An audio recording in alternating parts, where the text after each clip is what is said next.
Class 7 आज मैं आपको आपकी हिंदी की द्वितीय पाठ्य पुस्तक से पाठ 20 अपठित बोध समझाने जा रही हूँ। और क्लास 7 बेटा अपठित बोध से अपठित गद्यांश आपको करना भी है और समझना भी है। अपठित बोध में बेटा अपठित गद्यांश भी है और अपठित पद्यांश भी है, लेकिन आपको अपठित गद्यांश करना है। आज अपनी हिंदी 2 की कॉपी में बेटा आपको अपठित गद्यांश करना है और इसे समझना भी है। अपठित गद्यांश गद्य का वह अंश होता है जो पहले न पढ़ा गया हो। अपठित, मतलब बेटा बिना, पठित माने पढ़ना, यानी बिना पढ़ा हुआ। गद्यांश, गद्यांश का मतलब होता है बेटा गद्यांश, गद्य का अंश, यानी कि गद्य का एक ऐसा अंश बेटा जो आपने पहले कभी नहीं पढ़ा है, उसे कहते हैं अपठित गद्यांश। अपठित गद्यांश बेटा आपने पहले नहीं पढ़ा होता है और ये आपकी पाठ्य पुस्तक में भी नहीं होता है। बच्चों, आपने अपनी पिछली कक्षाओं में भी अपठित गद्यांश के बारे में पढ़ा है व इसका अभ्यास किया है। अपठित गद्यांश का अभ्यास करने से विद्यार्थियों में गद्य के भाव को समझकर प्रश्नों के उत्तर ढूंढने की क्षमता का विकास तो होता ही है, साथ ही साथ व्याकरण संबंधी ज्ञान में भी वृद्धि होती है।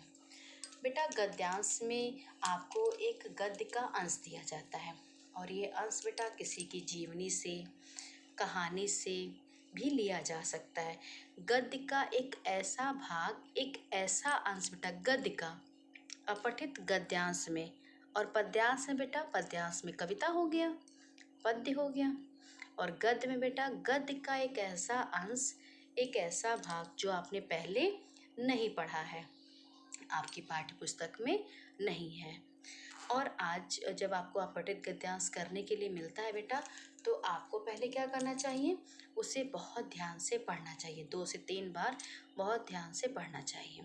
उसके बाद बेटा उसी गद्यांश के नीचे कुछ प्रश्न दिए जाते हैं और आपको उन प्रश्नों के उत्तर उस गद्यांश में से ढूंढकर छांटकर लिखना होता है।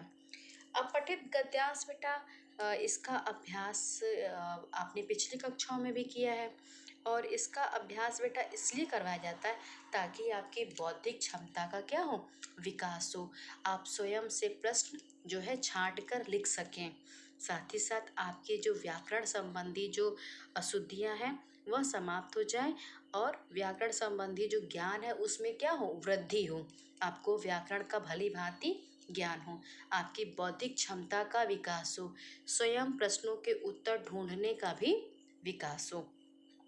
तो अपठित गद्यांश बेटा इसीलिए इसका अभ्यास इसीलिए किया जाता है कि ताकि जो है उत्तर ढूंढने की क्षमता का विकास हो, व्याकरण संबंधी ज्ञान की वृद्धि हो, ठीक है, और आपकी योग्यता का भी विकास हो।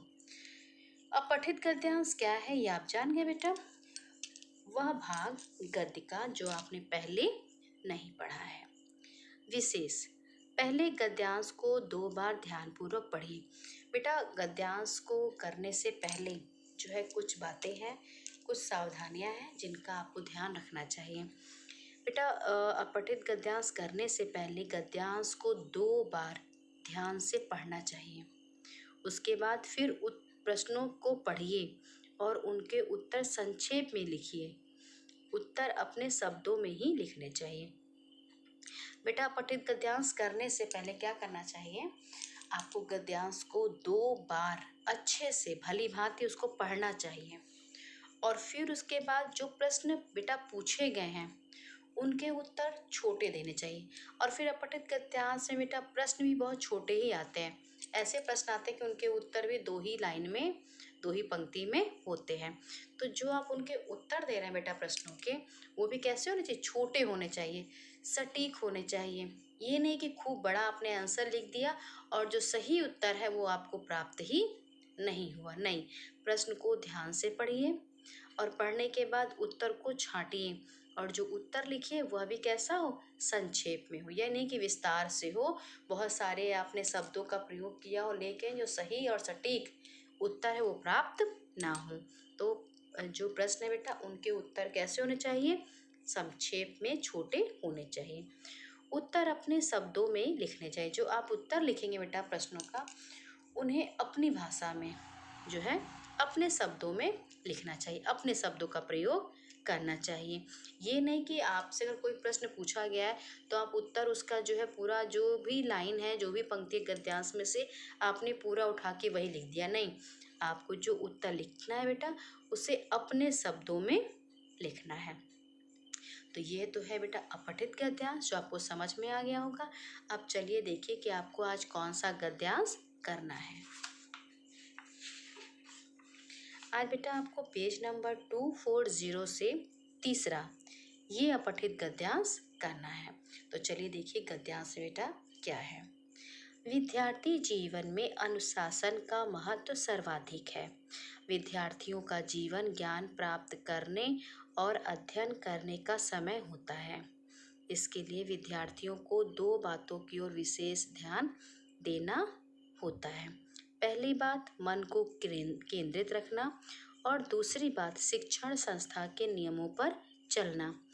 ये दोनों बातें अनुशासन से ही पूरी हो सकती हैं। अनुशासन में ही वह शक्ति है जो विद्यार्थियों के मन को केंद्रित रख सकती है और उन्हें शिक्षण संस्था के नियमों पर चला सकती। इसी के बल पर वे सफलता के आसमान छू सकते हैं जो उनका लक्ष्य होता है। ये तो बेटा हो गया अपठित गद्यांश। अब प्रश्न देखें, विद्यार्थी जीवन में किस चीज का सर्वाधिक महत्व है। तो विद्यार्थी जीवन में अनुशासन का सर्वाधिक महत्व है। विद्यार्थियों को किन बातों की ओर विशेष ध्यान देना चाहिए। विद्यार्थियों को बेटा दो बातों की ओर विशेष ध्यान देना चाहिए। पहली बात मन को केंद्रित रखना और दूसरी बात शिक्षण संस्था के नियमों पर चलना। विद्यार्थियों के मन को केंद्रित रखने के लिए किस चीज की आवश्यकता होती है। तो यहाँ पर प्रश्न पूछा गया है कि विद्यार्थियों के मन को केंद्रित रखने के लिए किस चीज की आवश्यकता होती है। तो इस प्रश्न का उत्तर होगा बेटा कि विद्यार्थियों के मन को केंद्रित रखने के लिए अनुशासन की आवश्यकता होती है। अनुशासन, क्योंकि अनुशासन में ही वह शक्ति है जो विद्यार्थियों के मन को केंद्रित रख सकती है। फिर आपका प्रश्न है विपरीतार्थक शब्द लिखिए। जीवन, ज्ञान, सफलता। जीवन का बेटा होगा मरण, ज्ञान का अज्ञान, सफलता का असफलता। अब है गद्यांश का उपयुक्त शीर्षक लिखिए। शीर्षक बेटा आप अक्सर क्या करते हैं कि शीर्षक आप ऐसा देते हैं जो सही नहीं होता है। या तो बहुत बड़ा आप शीर्षक दे देते हैं और या तो जो है सही नहीं देते हैं। शीर्षक ऐसा होना चाहिए बेटा जो छोटा हो और जो गद्यांश पर सही बैठता हो। जैसे अब इस गद्यांश में किसका महत्व बताया गया है, अनुशासन का महत्व। तो इस गद्यांश का उपयुक्त शीर्षक होगा अनुशासन का महत्व। तो क्लास 7 आज बेटा आपको अपठित गद्यांश अपनी हिंदी 2 की कॉपी में करना है। इसे पढ़ना भी है और बेटा अपनी हिंदी 2 की कॉपी में करना भी है। क्लास 7 अगर बेटा आपका लिखित कार्य शेष है तो उसे आप अति शीघ्र पूरा कर लीजिए, क्योंकि बेटा आपके हाफ ईयरली एग्जामिनेशन भी आने वाले हैं। तो आज आपको अपठित गद्यांश पाठ 20 करना है।